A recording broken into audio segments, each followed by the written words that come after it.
Hi, Pastor Steve Windsor here of Nativity Lutheran Church and School, and this is part of a series we're doing in which we're interviewing folks from Nativity Lutheran. And with me today is Doris Karlik. And Doris, how long? Well, first of all, say hi, Doris. Hi, it's nice to be here. Good to be here with you.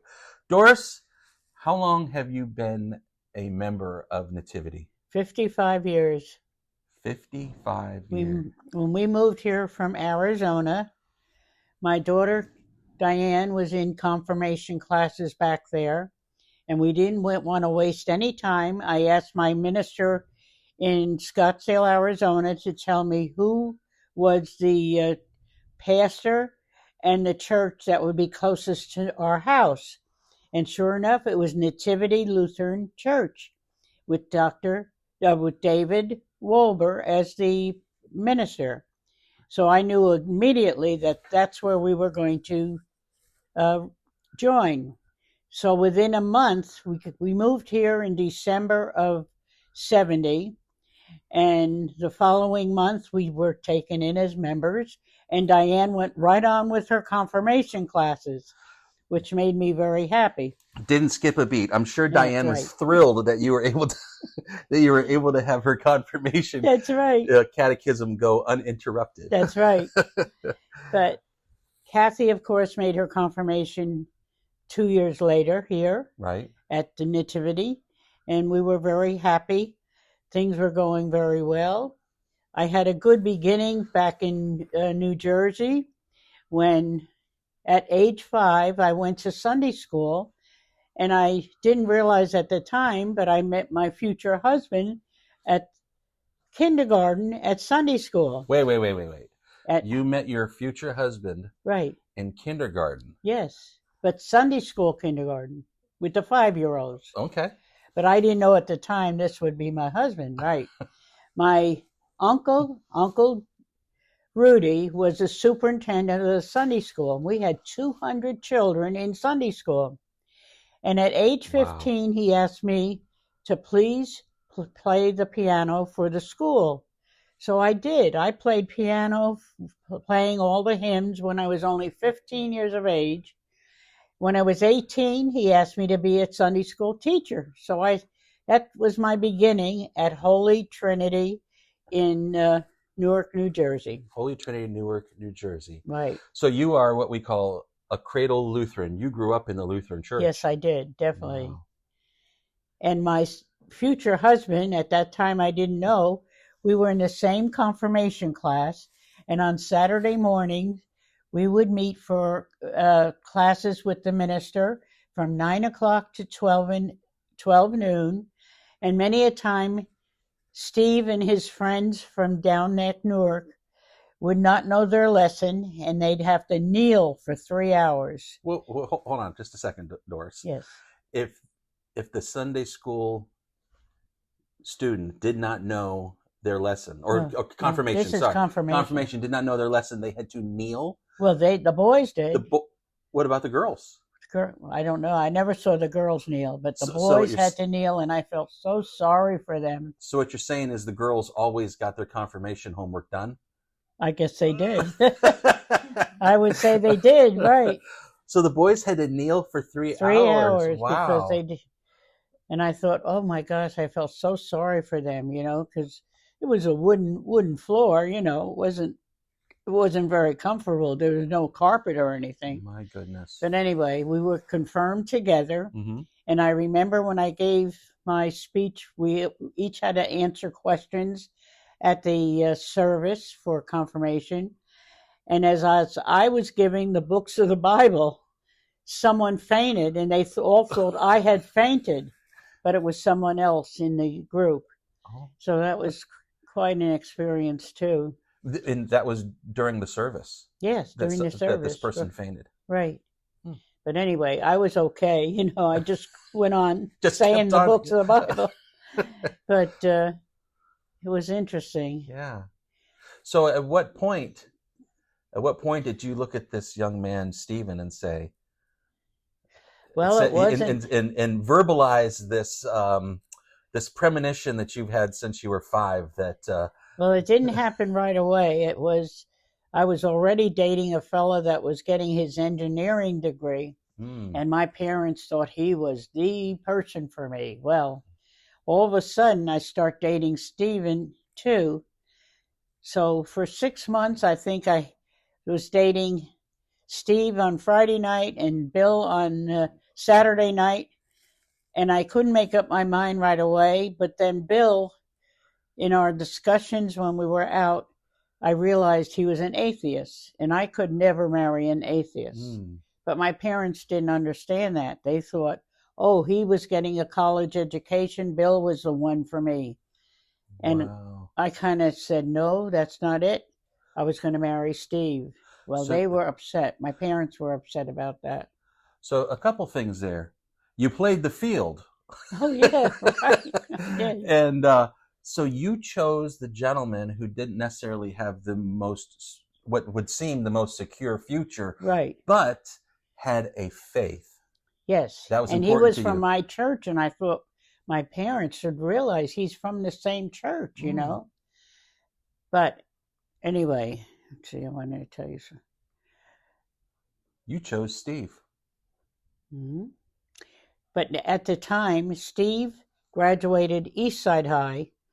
I went to Westside High, so many a times I'd go and watch him. He played football for Eastside. And sometimes our team would have a double header, Mm-hmm. and I'd stay on at the stadium and watch for his team to play too. And then when they were getting on the buses to go back home, I tried to get on the bus that he was on. So, yeah, I did like him, right? Yeah, apparently so. You would go out of the way to be with him, literally. Right. So, in other words, there was a time when, let's see,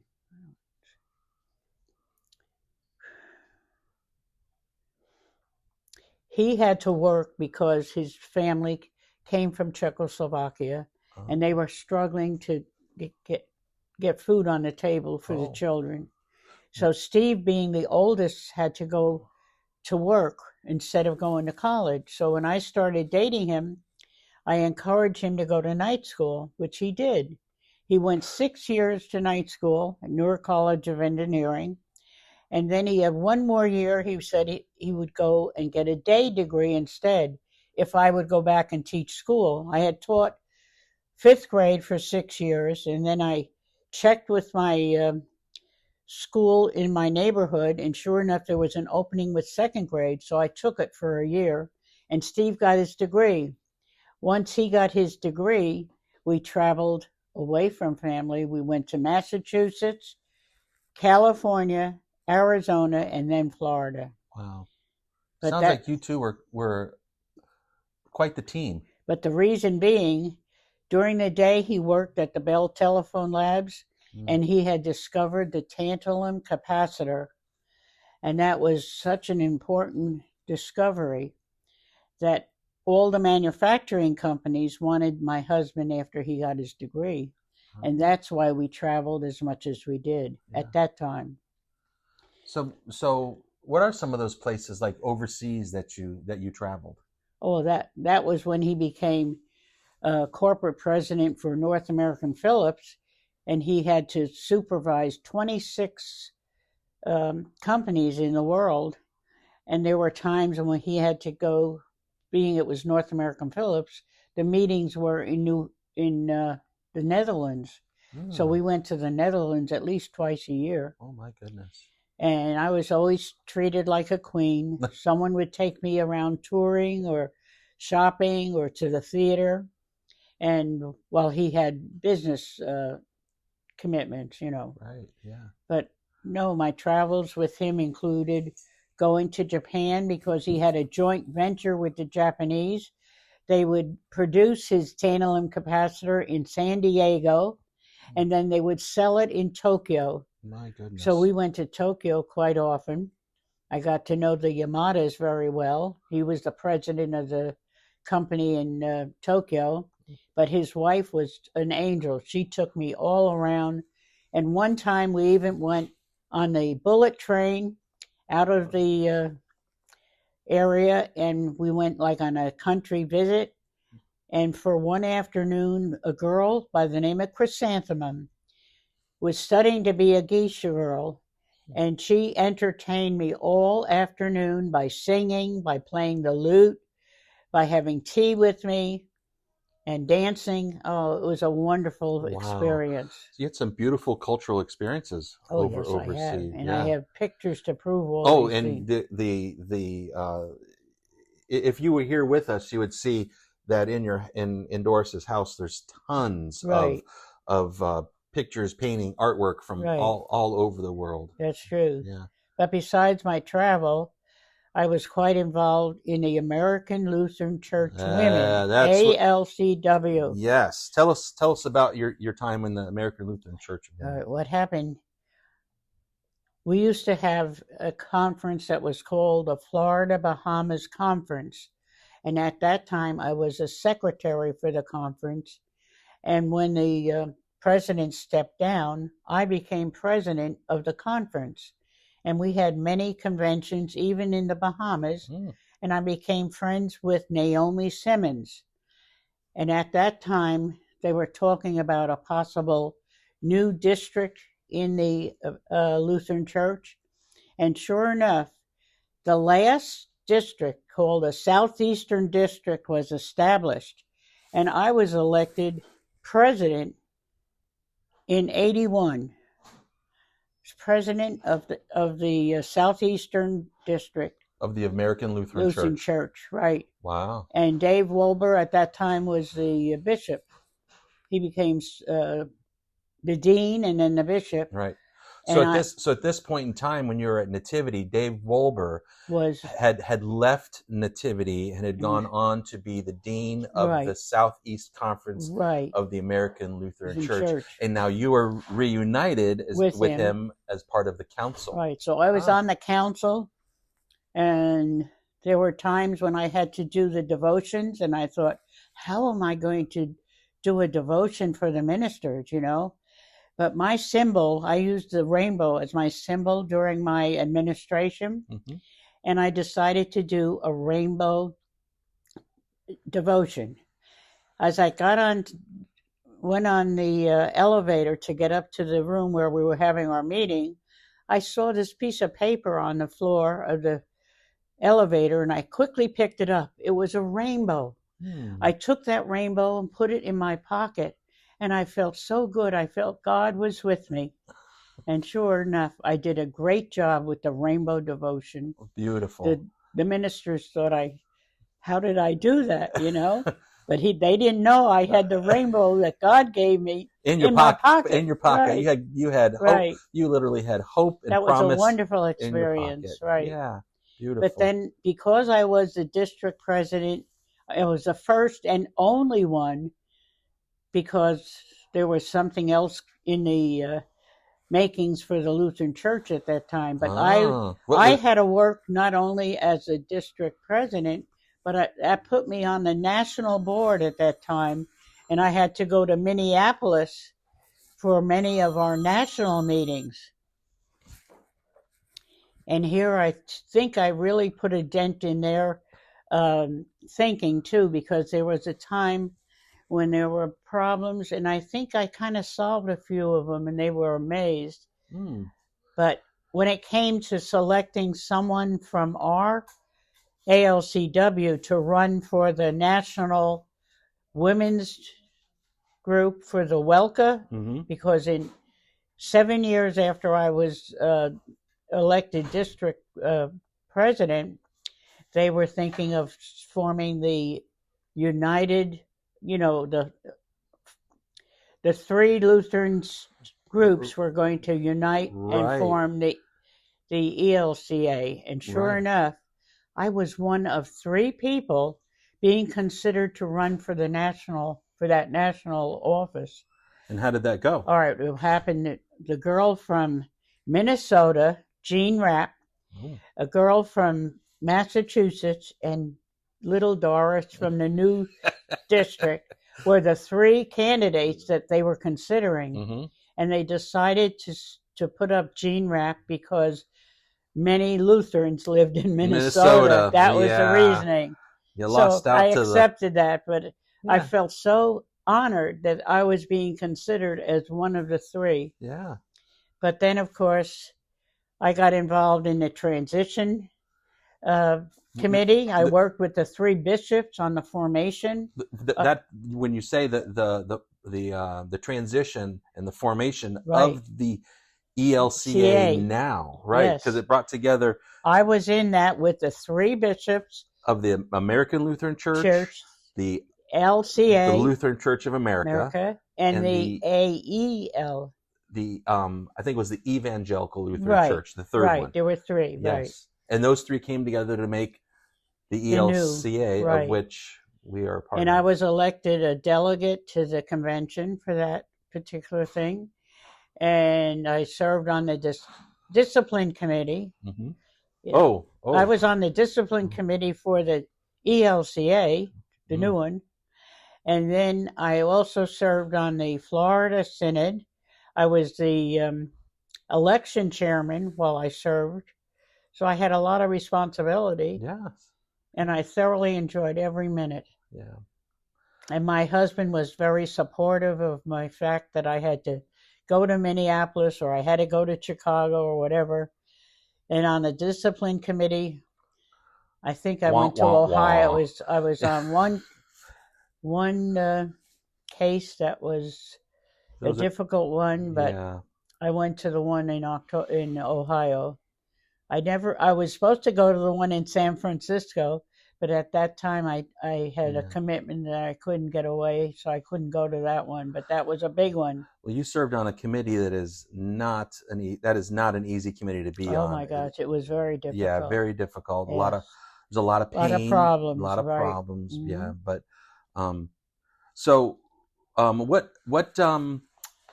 what committees or what involvement were you at Nativity? Nativity, I was on the church council during the 70s. Okay. I served as chairman of the stewardship, chairman of parish ed, and and chairman of evangelism. So I had three different positions that I had. Right. And my husband at the time, he helped find jobs we had adopted a Vietnamese family, and those people got jobs working for my husband's company. Wonderful. So he helped out there, and he helped them find a place to live. Yeah. So he was very instrumental in that way. Yeah. To color that story a little bit, I'll share with our listeners that in the early 1970s, after the Vietnam War, there were families looking to relocate, to the land of promise, the United States, and there were some families that Nativity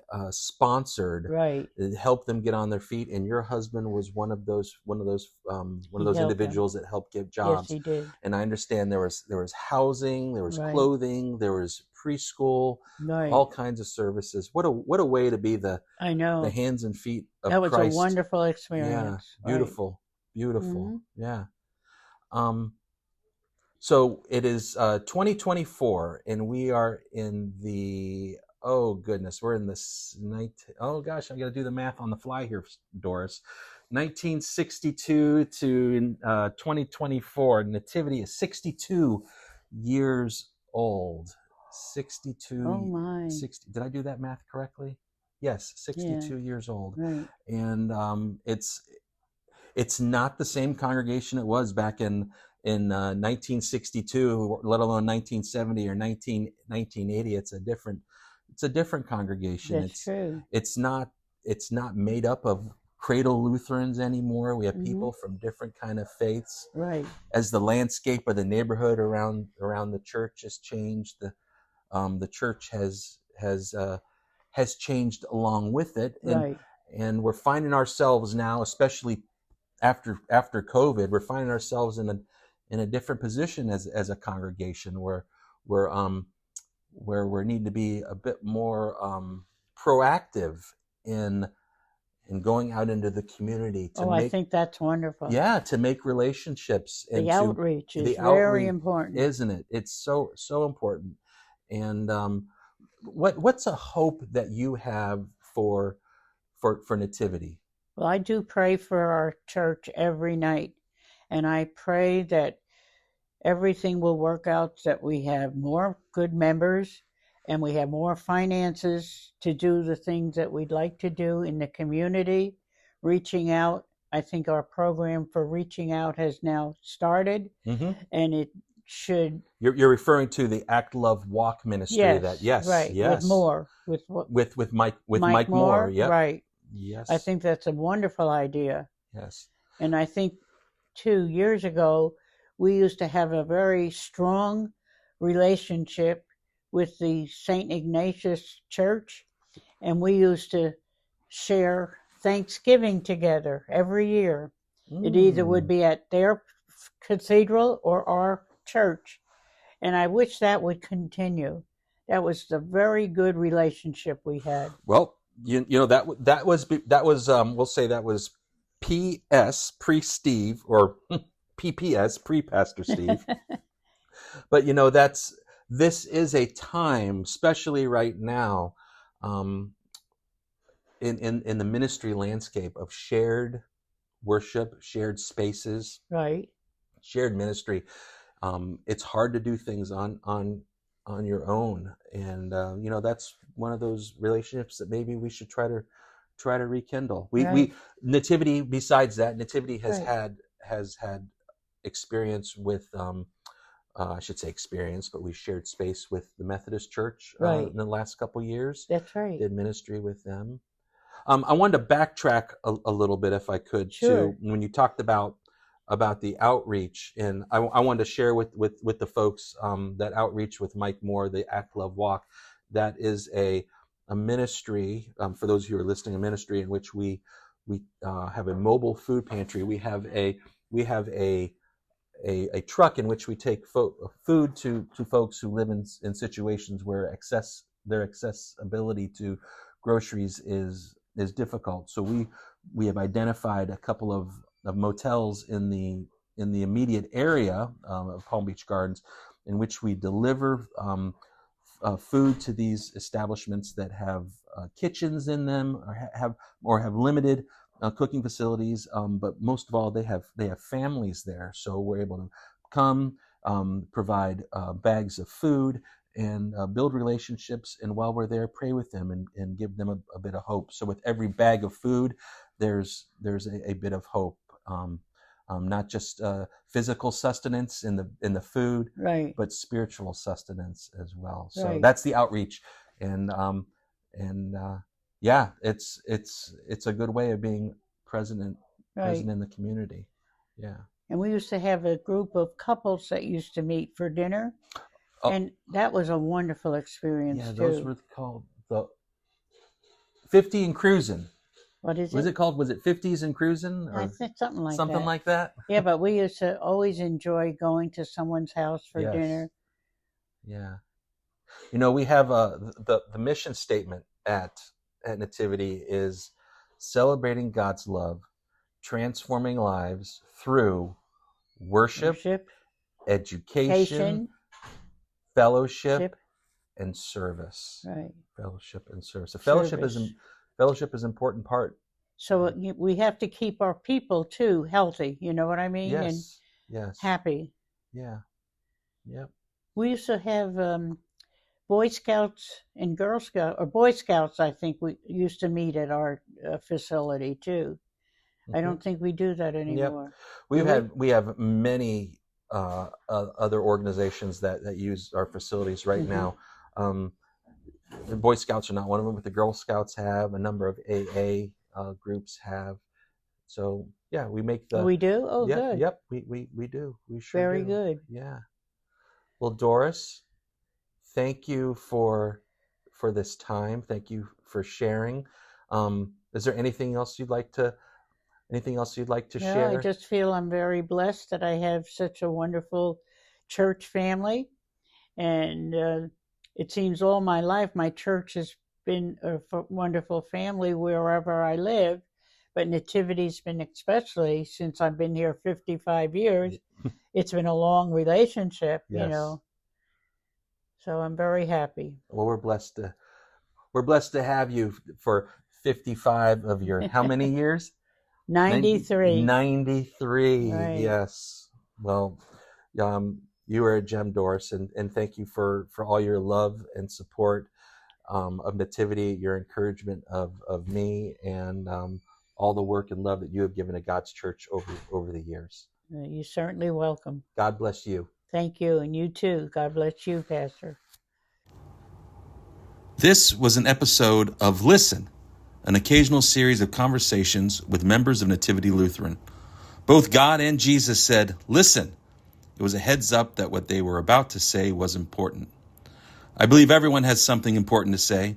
Everyone has a story, an event that helps to define who they are and possesses the power to connect us to one another in ways that only the Holy Spirit can. Who will I speak with next? Maybe you.